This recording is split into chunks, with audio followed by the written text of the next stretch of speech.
కృష్ణ, ఇవి రాజ్యాంగ సవరణ బిల్లులు కాబట్టి బిల్లులు రూపుదాల్చాలి అంటే ఖచ్చితంగా పార్లమెంట్ ఉభయ సభల్లో 2/3 మెజారిటీ కావాలి. మరి ఈ ముందున్న మార్గాలు ఏమీ లేకుండానే ఎందుకు ఇంత ప్రయత్నం చేసిందని అనుకోవాలి? లేదా ఇదేమన్నా ఒక పొలిటికల్ గ్యాంబ్లింగ్ లో భాగమా అన్న చర్చ కూడా ప్రారంభమైంది కదా విపక్షాల నుంచి.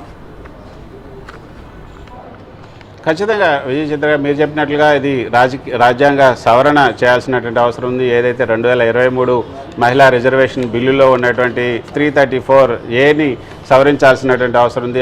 ఆ యొక్క క్లాజ్ని తీసేయాలి, దానికి సంబంధించినటువంటి సవరణ తీసేయాలన్నా, లేకపోతే గతంలో మనం చూసాం ఏదైతే ఏపీ విభజన చట్టంలో ఏపీకి అటు తెలంగాణకు కూడా బిల్లులు అసెంబ్లీ స్థానాలను పెంచుకోవచ్చని ఏపీ విభజన చట్టంలో ఉన్నప్పటికీ కూడా విత్ రెస్పెక్ట్ టు 170 అంటూ చెప్పడం జరిగింది.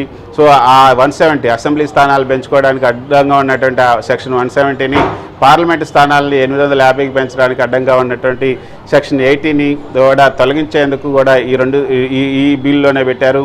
సో 131 రాజ్యాంగ సవరణ బిల్లులో సో ఈ మూడింటిని కలిపి ఒకే దాంట్లో పెట్టారు. ఈ 3 బిల్లులు కలిపి ఒకేసారి తీసుకొస్తున్నారు. కాబట్టి ఈ మూడింటిని కూడా తీసుకొచ్చిన సమయంలో ఇంత చాలా ఇంపార్టెంట్ బిల్లు, సో ఇంత ఇంపార్టెంట్ బిల్లుని తీసుకొచ్చే ముందు అందరికీ చెప్పి అందరితో కొంత కసరత్తు చేయాల్సినటువంటి అవసరం ఉంది. కానీ ఎన్డీఏకి సంబంధించినటువంటి ఎంపీలు, తర్వాత ఎన్డీఏకి సంబంధించినటువంటి నేతలందరితో కూడా చర్చలు సంప్రదింపులు జరిపారు. వాళ్ళు అనుకున్నది ఏంటంటే 50% సీట్లు పెరుగుతాయంటే ప్రతిపక్షాలు కూడా అంగీకరిస్తాయి. జనాభా ప్రాతిపదికన చేయట్లేదు కదా, జనాభా ప్రాతిపదికన కనుక చేస్తే దక్షిణాదికి నష్టం జరుగుతుంది, లేకపోతే ఉత్తరాదిలో ఉన్నటువంటి చిన్న రాష్ట్రాలకు కూడా నష్టం జరుగుతుందని కూడా అందరూ భావించారు. కాబట్టి 50% అన్నది ఒక పెద్ద మ్యాజిక్ ఫిగర్. కాబట్టి ఆ 50% పెంచుతున్నాము అందరికీ కూడా అంటే అందరూ ఒప్పుకుంటారు. దాన్ని హౌస్లోనే అనౌన్స్ చేద్దామని కూడా వాళ్ళందరూ భావించారు. కానీ ఆ 50%కి కూడా ఎవరు కూడా అంగీకరించట్లేదు.